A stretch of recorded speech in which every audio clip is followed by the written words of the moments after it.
Começa, né? Pronto. Até aqui no logaritmo que eu tenho para sincronizar a senha, porque antes eu estava trabalhando com Canva, né? Tinha que ter a pauta para poder sincronizar o áudio do tablet com o áudio do seu celular. certo, mas Agora eu estou com o WhatsApp agora. Dá para fazer assim, mais natural. Agora essa lá aqui de fundo vai, acho que vai sair. vai ficar, né? Não, estou chegando para parar, não problema não. Ok, vamos começar então. A gente vai terminar então recomeçando a partir do ponto que a gente tratou ontem, não, na semana passada. Então, o Finis ele vai concluir fazendo algumas ponderações. A primeira coisa que ele fala é que a lei natural é uma coisa que é diferente das teorias sobre a lei natural. O que ele quer dizer com isso? É uma coisa bem óbvia. Uma coisa é diferente da explicação acerca dela. Então, a pedra é diferente de uma teoria ou de uma explicação sobre a pedra. Com a lei natural é a mesma coisa. Se a lei natural é um fenômeno que existe no mundo, as explicações e teorias sobre a lei natural não são a própria lei natural. Então, isso é um primeiro alerta que ele faz. Então, o que ele quer dizer com isso? Que aquilo que ele fala sobre a lei natural, correto ou incorreto que seja, serve para ajudar a compreender o que é aquilo, mas não constitui a própria coisa. Outro elemento que ele coloca é que quando eu tenho uma teoria da lei natural, ou quando eu penso na própria lei natural, ela vai ajudar a entender melhor o exercício da autoridade e a obrigatoriedade das normas positivas. Tudo bem. E aí termina com aquela grande lição do nosso último ponto, que é a ideia de que a lei natural ela permite que a gente faça um exame da conformidade da lei positiva. O que quer dizer isso? Para que eu possa avaliar se a lei positiva é boa ou ruim, eu tenho que ter algo fora da própria lei positiva. Então, se tudo que eu tenho como referência é o processo legislativo, o exercício do poder que coloca em vigência a norma, eu não tenho parâmetros para avaliar a qualidade daquela norma.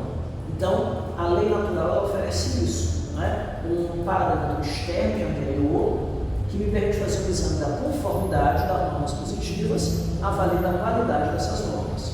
Tudo bem. E por fim, a lei natural e a lei positiva são duas coisas diferentes. A primeira, no caso da lei natural, ela é uma condição para que exista a lei positiva. Mas a lei natural não limita nem determina a própria lei positiva. Ou seja, a lei natural ela é uma condição racional da possibilidade de elaborar as leis positivas. Só que a lei natural, ela nos dá alguns pontos de partida, ela nos dá alguns elementos racionais básicos para a gente pensar, só que todo o detalhamento, todo o refinamento, todas as exigências da vida cotidiana, elas vão ser satisfeitas pelas normas positivas. Então, é interessante notar que há uma continuidade entre norma de direito natural e norma de direito positivo, há uma continuidade entre elas. A norma de direito natural é uma condição para que o direito positivo possa existir. A norma de direito natural permite que eu faça um teste de conformidade da norma do direito positivo com relação a esse ponto de partida racional, só que a norma de direito natural ela não determina, ela não condiciona o conteúdo da norma positiva. A norma positiva ela vai suprir, ela vai ocupar espaços que são próprios dela. Tá? Muito bem. Vamos lá.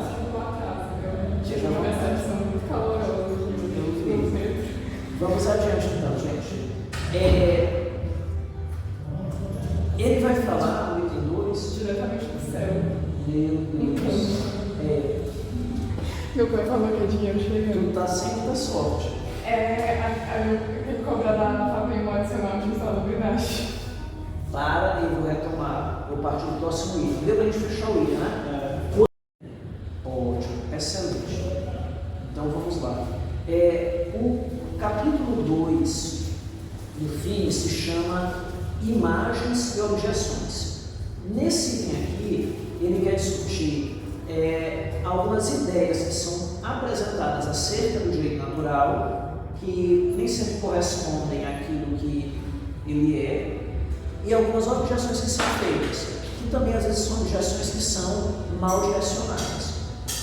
Uma das coisas que ele fala é que muitos autores que criticam a lei natural, ou criticam as teorias da lei natural, eles não leram os autores que falam sobre a lei natural. Então, às vezes, eles estão tecendo críticas a partir de afirmações que os próprios naturalistas não fizeram, ou nunca fizeram, né? E aí vários autores fazem isso. Kelsen fez isso, Hart fez isso. E aí o Phillips ele vai tentar explicar, olha, as afirmações que esses autores criticam, os postulados teóricos que esses autores criticam, eles são muito mais senso comum e estereótipos acerca da lei natural do que propriamente proposições teóricas que os autores tinham defendido anteriormente. Bom, e aí como é que ele começa? Né? E aí eu cito aqui Kelsen ignora o sentido focal e afirma que é um ponto central da doutrina da lei natural nos últimos 2000 anos a busca de fundar um direito positivo em uma delegação da lei natural, o que para ele não faz sentido, pois, se fosse esse o caso, o fundamento de validade da norma seria a delegação e não o valor moral. Qual é o problema dessa primeira colocação do Kelsen? Veja, Kelsen, na teoria pura, ele está procurando fazer um encadeamento lógico em que toda norma tem fundamento numa norma anterior de hierarquia superior, né? Então, quando Kelsen vai fazer a crítica da teoria da lei natural, ele vai dizer, olha, os teóricos da lei natural dizem que o direito positivo existe por uma delegação da lei natural, né? E aí Kelsen vai dizer, ora, mas se existe por uma delegação, então o fundamento do direito positivo é o ato da delegação e não o fundamento moral em si. E aí o Phillips vai dizer, na verdade, o Kelsen está preso dentro da própria teoria dele, né? Porque não é o caso, né? A relação entre lei natural e lei positiva não é uma relação de delegação. Não é como se a lei natural atribui a alguma autoridade ou atribui à lei positiva o trabalho, a tarefa de determinar o direito. Não é nada disso, né? A lei natural, ela simplesmente é uma determinada ordem pré-existente, a qual corresponde à natureza humana e o nosso espírito racional, e a partir dessas capacidades racionais e dessas inclinações da nossa natureza é que se vai elaborar e constituir aquilo que se chama direito positivo. Então não há um ato de delegação, né? Isso é como se fosse uma coisa interessante. É como se ele pegasse emprestado uma ideia que é da teoria dele, da teoria pura do direito, e tentasse dizer assim, a teoria da lei natural é uma teoria mal feita da delegação para explicar a criação do direito. Enfim, você vai dizer, não é por aí, né? Essa crítica do Kelsen, ela não procede, né? E aí o próprio Phillips explica, né? Quando Tomás de Aquino ele pensa na validade da lei positiva, ele vai dizer que a lei positiva, ela realmente, de certa forma, deriva da lei natural, né? Mas tem que obedecer algumas condições, né? Então, e aí veja, o próprio Tomás de Aquino vai dizer, olha só, o teste de conformidade é o seguinte, a lei positiva, ela tem que ser criada de acordo com o procedimento adequado. Veja, isso é Tomás de Aquino falando. Então veja, não é que a lei natural cria como se fosse uma mágica a lei positiva, não tem nada disso, né? O que Aquino vai dizer a lei positiva, ela tem que ser criada conforme um procedimento adequado, e esse procedimento adequado vai envolver o quê? Um ato de autoridade, um certo processo de elaboração, claro que isso é conforme o momento histórico, e ela vai ter que atender um outro requisito, qual é? Uma lei positiva, ela não pode ser materialmente injusta ou materialmente absurda, né? Então vejam, isso aí, digamos assim, não é incompatível com a autonomia do direito positivo, né? Então, e é até uma ideia que a gente tem hoje em dia, dia quando a gente pensa em direito positivo. Né? O que é a norma positiva? O que é a lei? Né? Ela é criada por meio de um processo legislativo e uma ordem jurídica. Ela tem que ser uma ordem jurídica correta. De um modo geral, uma ordem jurídica ela tem que promover o bem comum, ela tem que ser justa.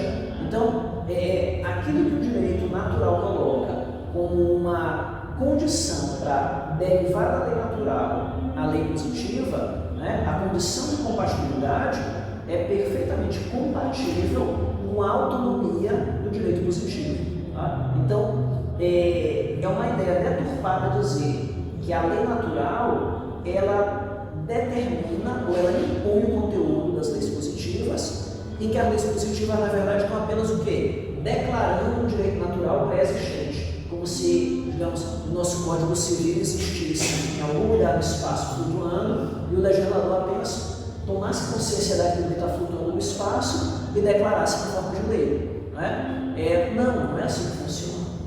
Essa é uma visão do direito natural que ela talvez tenha sido adotada em algum momento pelo legislador do Código Civil de Napoleão, né? Porque talvez o jurnaturalismo ele sofreu uma certa deturpação no século XVIII, né? E ali na época da Revolução Francesa, realmente vai ver quem defenda o quê? Que todo o direito está ali pairando no ar, colocado pela natureza de maneira perfeita, e ao legislador não cabe criar nada. O legislador simplesmente declara a lei que já existe. Né? Só que vejam, isso é muito forçado. Né? A gente sabe que o legislador ele cria alguma coisa, e a gente sabe que o mundo ele é dinâmico, que ele sofre transformações. Né? Então, por que hoje uma crítica que é feita, muitas das críticas que são feitas ao direito natural, na verdade são críticas que cabem a uma certa visão do direito natural que ficou muito popular no final do século XVIII, no período da Revolução Francesa, e que realmente teve influência na elaboração da Constituição Francesa e do Código Civil francês, e que ao longo do século XIX foi sendo desconstruída. Né? Então, quando foi criado o Código Civil francês, dizia-se, ao juiz não cabe interpretar a lei civil, ele deve apenas aplicá-la. Né? Isso foi se tornando impossível ao longo do século XIX, por quê? Porque o código não dá conta da riqueza da vida, o código não dá conta das mudanças que o direito sofre. Né? Então, essa rigidez normativa, ela não é condizente. Né? Imagine, né? A crítica, eu tenho um direito natural que pretende ser perfeito, eterno e imutável. Que direito natural é esse que, ao longo das décadas, vai se desatualizando e precisa que o legislador constantemente atualize ele? Esse direito natural não é bom. O direito natural é uma falácia. O que existe é a vontade do legislador. Aí Phillips vai dizer, não é assim. Porque o direito natural ele não é um código. O direito natural não é uma fórmula pronta. Né? O direito natural não é um conjunto de regrinhas que o legislador simplesmente descobre e depois declara. Não. O direito natural está baseado num princípio. Né? Aí vocês vão lembrar que nós falamos anteriormente. Qual é o primeiro princípio da lei natural? Né? O primeiro princípio da lei natural é que os homens têm certas inclinações, eles vão perseguir aquelas inclinações racionalmente, e aquelas inclinações estão relacionadas à satisfação de certas vontades, de certas necessidades que todo indivíduo tem. Então, o princípio da lei natural é o que? O ponto de partida do qual indivíduos racionais vão construir a vida em sociedade. E aí, atendendo às necessidades da vida em sociedade, eles vão colocar para si mesmos legislação. Né? Então, a legislação, uma decorrência do uso da razão dos homens para atender suas necessidades, lógico que é. Essa razão humana, para atender essas necessidades, ela tem como determinar de antecedência todas as normas jurídicas de modo perfeito e eterno? É claro que não, porque o mundo muda. Né? Então, por que eu posso dizer que o direito natural ele perdura? Porque os princípios da lei natural perduram. Porque os princípios da lei natural são ponto de partida para toda a elaboração do direito. Né? Isso quer dizer, então, que qualquer coisa que o legislador elabore está de acordo com a lei natural? Não. Phillips vai dizer, também não é para tanto. O legislador não é o todo-poderoso que ele cria o direito e ele é o dono do direito. A lei natural permite que eu faça o teste de conformidade. E qual é o grande teste de conformidade? Ele vai dizer, o direito positivo, ele é derivado da lei natural quando ele segue um procedimento próprio e adequado para ser formulado no tempo presente. Ele segue um processo legislativo e é colocado por uma autoridade competente, e ele é um direito que ele é justo, ele é razoável, ele bem ordena a sociedade, né? Então, existem várias maneiras para que isso aconteça, né? Então, quando eu penso nisso, eu posso entender por que é que o direito natural ele tem uma permanência e, ao mesmo tempo, ele tem uma maleabilidade que permita que, ao longo das eras, os homens vão aplicando o princípio da lei natural para construir o direito que rege as suas vidas, né? Tudo bem. Mais adiante, outra afirmação de Kelsen. Kelsen afirma também que, para a doutrina justnaturalista, o direito positivo é mera emanação do direito natural, do qual decorre sua validade, de modo que o processo de legislar ou julgar é mera reprodução da lei verdadeira já existente. A lei positiva seria a mera cópia da lei natural. É o que nós acabamos de dizer e explicamos que não funciona assim. Essa visão de Kelsen da lei natural não é defendida por nenhum justnaturalista. É um estereótipo que Kelsen tem da teoria da lei natural, e é nesse estereótipo que ele bate, né? Ele escolheu um espantalho para criticar. Kelsen ainda aponta outra contradição entre as doutrinas do direito positivo e da lei natural. O direito positivo seria uma ordem coercitiva, ao passo que a lei natural proíbe qualquer coerção entre os seres humanos. E aí ele vai voltar para Tomás de Aquino, ele vai dizer, não, de onde vem essa ideia? Né? Então, Tomás de Aquino realmente afirma que a lei positiva deriva sua validade da lei natural. É um processo de derivação baseado naqueles dois elementos: um procedimento adequado de elaboração e de ser uma lei razoável e justa. Tudo bem, Tomás de Aquino diz isso. No entanto, logo a seguir, ele explica que a lei positiva não é uma simples cópia da lei natural, porque a lei natural não provê por si as soluções para a maior parte dos problemas da vida da sociedade.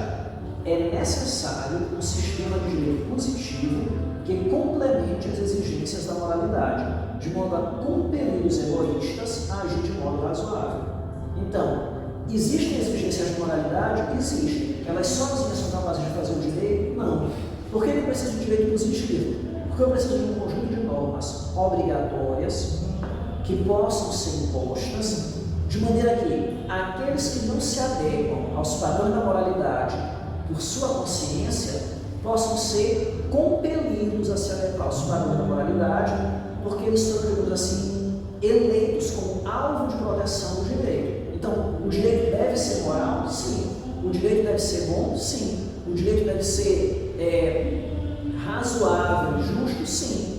Quando o direito faz tudo isso, ele é condizente com as exigências da moral? Sim. Né? Se o direito deve ser condizente com as exigências da moral, só a moral não basta, só a moral não resolve, Aquino vai dizer não. Por quê? Porque a moral, ela vai resolver para aquela grande maioria de situações de pessoas que seguem sua própria consciência e procuram agir da melhor maneira possível.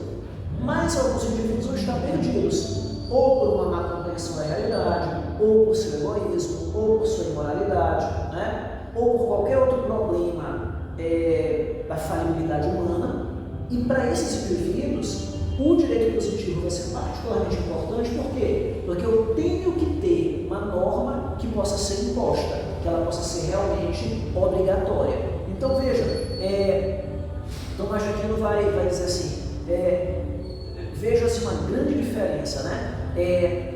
A lei natural, ela me dá pontos de partida, a lei natural me dá um ponto de partida racional, a lei natural vai até me dar algumas orientações de natureza moral, no ponto mais adiante da sua elaboração, tudo bem, ela pode me ajudar a chegar lá na ponta, só que vejam, ela não vai me ajudar muito no que tange a definir comportamentos realmente obrigatórios e vinculativos, e nem tampouco a coerção em função da desobediência àqueles comportamentos. Para isso, ela vai precisar da norma positiva, que em cada momento da história realiza o direito vigente. Né? É como se a lei natural, ela me dá potencialmente as ferramentas que vão originar o direito. Ela me dá racionalidade, ela me dá intersubjetividade, ela me dá uma noção de moralidade, ela me dá uma ideia das finalidades que os seres humanos podem perseguir. Né? E a partir daquilo ali, o legislador vai elaborar o que é o direito realmente obrigatório, os juízes vão definir em suas sentenças o que tem que ser feito, como essas normas devem ser interpretadas, e a autoridade vai poder impor o cumprimento de obrigações. Então, notem, toda a parte imperativa e coercitiva do direito é realizada a partir dessa ferramenta fundamental e indispensável que é o direito positivo. Então, notem, o direito natural e o direito positivo, eles são peças que se encaixam, eles complementam um ao outro. Bom, até que agora vamos fazer uma pausa.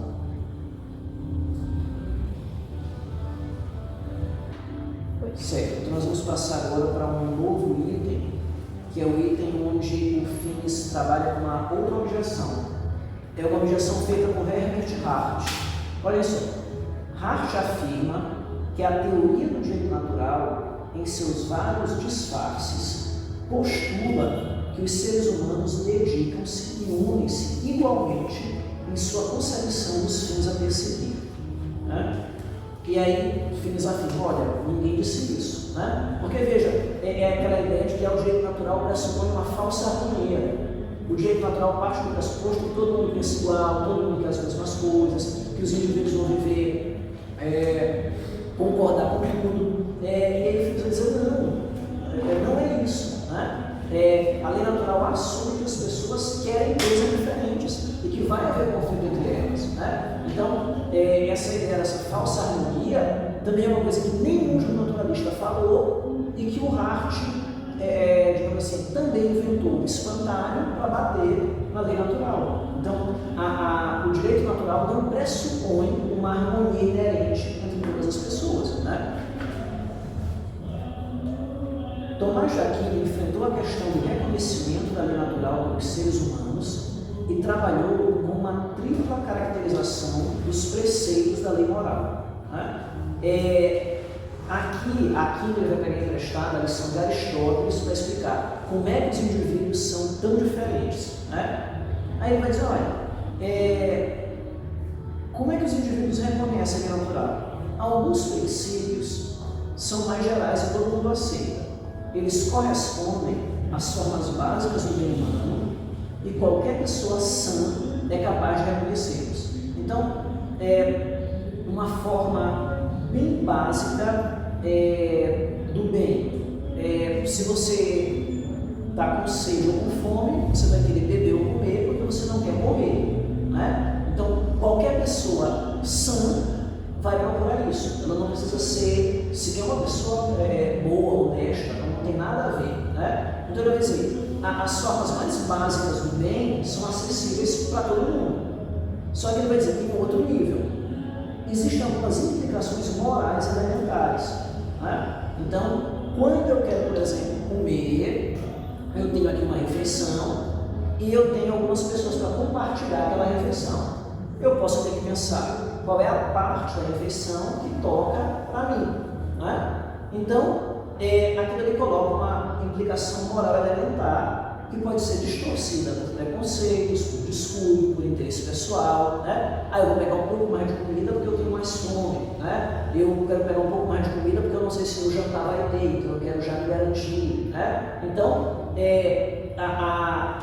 aquela questão ali, ela é uma questão de natureza moral, que ela não é uma questão muito complicada, mas que ela pode ser distorcida pelo meu interesse pessoal, por alguma visão de mundo, por algum preconceito. E aí, finalmente, eu vou dizer, existem questões morais que são realmente complexas, que só aqueles mais experientes e mais sábios podem tentar pensar sobre elas e resolver. Né? Então, quando eu penso, por exemplo, o atual conflito que está tendo lá na Palestina, O Hamas atacou Israel e matou várias pessoas. Israel respondeu e está matando várias pessoas na faixa de Gaza. E eles se perguntam, afinal de contas, quem tem razão? Quem é que está moralmente correto? Eu vou dizer, não, isso é uma questão complexa, né? Porque isso é um ódio antigo, isso é um conflito antigo. Todo mundo nessa história em algum momento cometeu algum erro, né? E agora? Agora eu estou tendo uma grande disputa de narrativas. Como é que eu vou determinar o que é a verdade? Como é que eu vou julgar quem é o certo, quem é o errado, né? Então, eu posso fazer o meu julgamento, mas eu tenho uma grande chance do meu julgamento ser um julgamento incompleto, errado, parcial. Então, mesmo aqueles que são muito sábios ou muito experientes, quando forem se debruçar sobre uma questão complicada como essa, talvez eles não consigam chegar a uma resposta definitiva e verdadeira, né? Então, notem, uma percepção da lei natural, ela reconhece que eu vou ter questões sobre a definição do bem, que são questões muito fáceis, né? Eu estou sentindo, por exemplo, uma grande indisposição, meu corpo está muito cansado, né? Eu estou me sentindo muito enfraquecido. Talvez vá me fazer bem, fazer uma refeição leve, me deitar e repousar um pouco, talvez ele me faça me sentir melhor. Então vejam, eu saber o que é bom para mim naquele momento não é tão complicado, né? Eu vejo os meus filhos e eu sinto a necessidade, por exemplo, a vontade de tentar cuidar deles um pouco melhor, protegê-los, né? Resguardá-los dos perigos do mundo. Aquilo ali vem em mim naturalmente. Eu teria que ter talvez algum distúrbio mental ou talvez alguma coisa que me aconteceu que tivesse limitado o meu julgamento para eu olhar, por exemplo, a minha família e não querer o bem dela. Tudo bem, isso acontece, né? Mas o que o Felipe está dizendo, de um modo geral, não é difícil perceber aquilo que é certo a fazer em alguns aspectos muito básicos, né? Em alguns aspectos muito básicos. Mas ele vai dizer, tem um nível moral logo acima que vai se tornar um pouco mais complicado, né? Imagina você ter que decidir, João quer morar em São Luís, Maria quer morar em Imperatriz, eles têm um filho pequeno, né? Como é que eles vão resolver quem vai passar a maior parte do tempo com ele, né? Veja, não tem ninguém ruim na história, mas eles têm que decidir o que é melhor para aquela criança. É uma questão difícil, né? Talvez essa seja uma questão que seja, ela seja uma questão talvez de complexidade mediana ou talvez até muito complexa, né? Então assim, há dificuldades, né?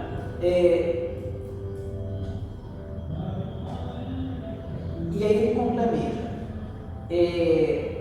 O Hart diz, a questão do bem ou do propósito humano é complexa e disputada. Finis vai dizer, muito bem, os naturalistas concordariam com o senhor. A questão do bem realmente é disputada, é uma questão difícil. O cerne do problema da moralidade e do propósito da existência humana não é discernir os aspectos básicos do bem-estar. Discernir os aspectos básicos do bem-estar é fácil, mas o de integrar os diversos aspectos em compromissos, projetos e ações razoáveis e inteligentes que constituirão alguma forma de realização humana admirável. Aí ele entra numa área que é interessante, né? Vejam, moralidade não é simplesmente escolher entre o bem e o mal.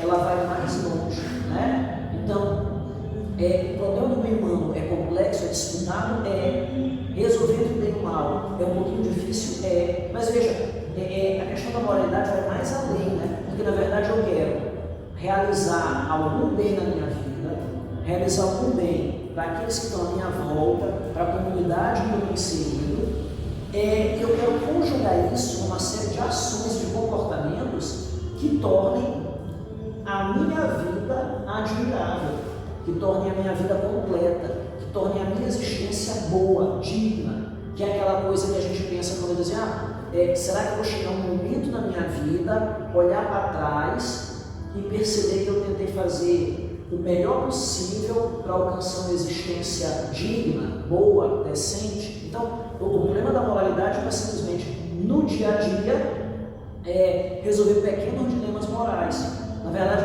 o problema da moralidade é o problema da excelência, né? É o problema de alcançar um grau de realização humana que para cada indivíduo faça ele sentir, caramba, eu vim ao mundo para ser isso aqui, né? Eu vim ao mundo para realizar algo excelente, eu vim ao mundo para realizar em mim um projeto humano admirável. Então vejam, moralidade não é simplesmente aquela escolha, poxa, Caim não devia ter matado Abel. Não, é muito mais, né? Matar Abel foi só a gota d'água, né? A pergunta é, o que ele teria que ter feito para viver uma vida realmente digna daquilo, né? Então, eu trabalho, eu não mexo com ninguém, eu tento ser um bom pai de família, eu procuro levar a minha vida sem prejudicar ninguém, tá, mas isso é um excelente começo, parabéns para você, né? Mas assim, enquanto um projeto humano, né? Enquanto você olhar mais adiante, veja que isso não significa realizar nada de grandioso, né? Eu vou ter grandes homens e mulheres que realizaram esse um grande projeto de vida, tendo uma existência muito pequenininha e modesta, né? A questão intimamente, né? Eu estou vivendo a minha vida de maneira a alcançar o máximo do meu potencial enquanto ser humano, em termos de dignidade, em termos de bondade, em termos de realização pessoal. Então essa é a ideia, né? Então o problema da moralidade é um problema mais profundo, né? E aí veja uma coisa engraçada, o problema da moralidade ele vai além da liberdade. Então geralmente quando a gente discute o direito, a gente discute muito o problema do poder do Estado limitando condutas e do espaço reservado para a liberdade humana para o indivíduo poder fazer suas escolhas, né? Então no âmbito do direito eu discuto isso, né? E talvez o direito não possa ir muito além disso aí, né? Mas vejam, a excelência, no caso, o florescimento humano, é muito mais do que a existência de caminhos abertos para eu percorrer. Implica também assim, afinal de contas, qual é o caminho mais excelente para mim? E claro, isso pode ser diferente para cada um de nós, né? Mas simplesmente ser livre é ter várias portas e vários caminhos que eu posso abrir e que eu posso seguir. Isso é ser livre, né? Agora, alcançar a excelência como ser humano é uma questão mais complicada que envolve o quê? Quais são as portas certas que eu vou abrir e quais são as trilhas mais bonitas que eu vou tentar percorrer. Então veja, aí é um problema que, por exemplo, talvez o direito positivo não tenha como resolver, né? Porque eu não tenho como ter uma determinação por parte do Estado, do legislador, que vai dizer para a gente, olha, o jeito de ser um ser humano excelente é esse aqui. O Estado não vai te dar essa resposta, né? Então, chega um ponto em que o que a lei positiva pode te dar é um espaço para a vida em sociedade, onde você tem a oportunidade de buscar esse florescimento humano, né? Agora, em última instância, alcançá-lo é sempre um problema seu, né? E aí é legal ver isso, né? Como eu tenho talvez uma ideia de lei natural como a base racional de onde deriva o direito positivo, eu tenho o direito positivo que regula uma série de comportamentos e regula a convivência social de maneira que eu tenho um espaço de vida e convivência, e como isso aqui também é limitado, porque depois que eu tenho um espaço de vida e convivência, quem é que vai me dizer o que eu faço com ele? Aí eu volto novamente ao terreno que só o princípio racional de uma lei natural pode mudar, que é a pergunta fundamental, né? Afinal de contas, a que se destina o bem viver, né? E não há direito positivo que vai te dar essa resposta, né? E aí, à guisa de conclusão, a gente pode afirmar que os teóricos da lei natural percebem que há diversidade e controvérsia nas concepções do direito. O reconhecimento da lei natural e dos preceitos dela decorrentes é uma tarefa difícil. Perceber as formas básicas do meio humano é simples. Reconhecer as implicações morais delas decorrentes e resolver os dilemas que decorrem da interação dessas implicações é crescentemente complexo. A lei natural não é um atalho ou um catálogo de respostas prontas para questões morais. Bom, por aqui a gente pode ficar. Né? Então, é legal a gente perceber, né,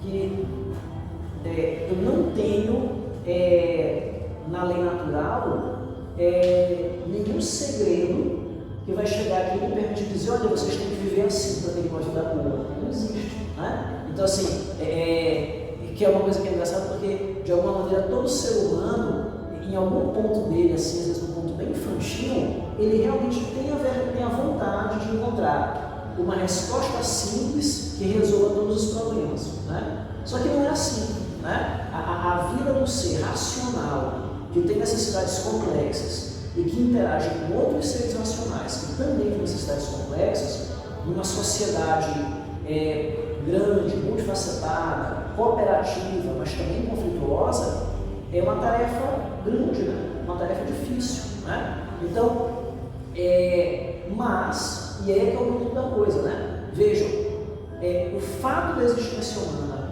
ser problemática é perfeitamente compatível e, aliás, não só compatível, o fato da vida humana ser complicada, ser problemática, exige um esforço para organizá-la. Né? Então, eu não organizo a convivência humana porque ela é uma coisa assim, que já está organizada pela natureza, que é uma coisa super fácil, que é algo super óbvio. Né?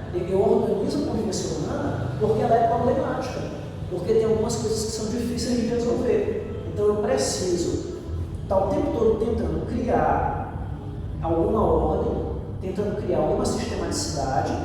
Toda vez que eu crio alguma coisa não é suficiente, né? A situação muda, né? E aí eu vou ficando num esforço que é um esforço de um certo dinamismo para tentar fazer o quê? Com que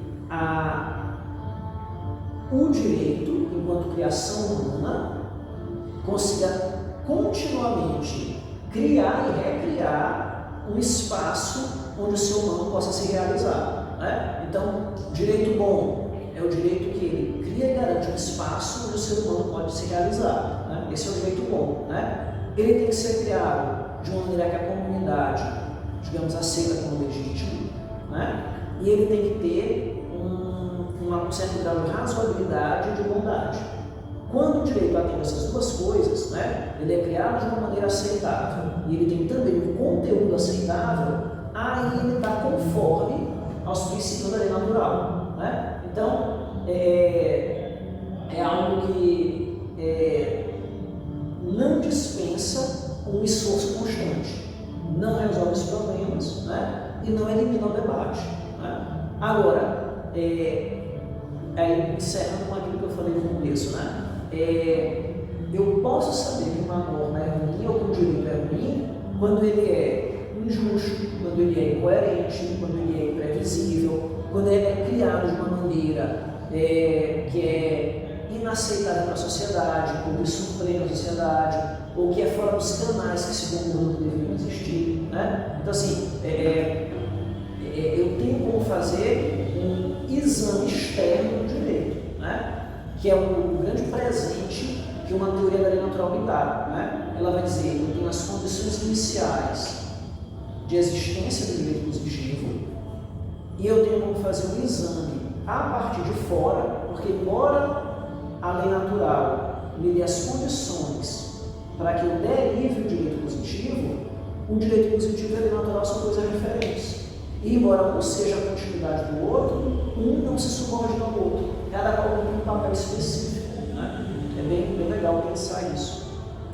Então, tá, amigos, nós hoje vamos ficar por aqui, tá bom? Eu tenho um assunto a tratar ainda com